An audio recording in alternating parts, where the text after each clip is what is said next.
வணக்கம். ஜூன் 12ஆம் தேதிக்கான current affairs பார்க்கலாம். ஐஐடிக்கு ஒரு மாணவி தேர்வாகியிருக்காங்க. இவங்க பழங்குடியின மாணவி. இவங்களோட பேர் ராஜேஸ்வரி. ஜேஇ தேர்வு மூலமாக சென்னை ஐஐடியில் உயர்கல்வி படிக்கிறதுக்கு தேர்வாகியிருக்காங்க.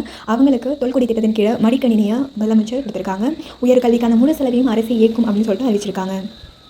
பாதுகாப்புத்துறையில் விரைவில் ட்ரோன் மகளிர் பைலட்டுகள் அமைக்கப்படும் அப்படின்னு சொல்லிட்டு மத்திய அமைச்சர் கமலேஷ் பாஸ்வான் சொல்லியிருக்காரு.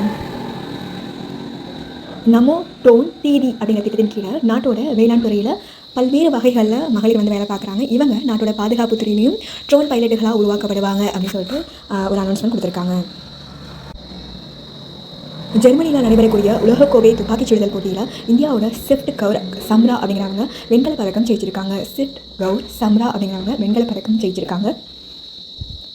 உலகளாவிய பொருளாதார அமைப்பு வெளியிட்ட 2025ஆம் ஆண்டுக்கான 148 நாடுகளை உள்ளடக்கிய உலகளாவிய பாலின இடைவெளி குறியீடு தரவரிசை பட்டியலில் இந்தியா 131வது இடத்துக்கு தள்ளப்பட்டிருக்கு.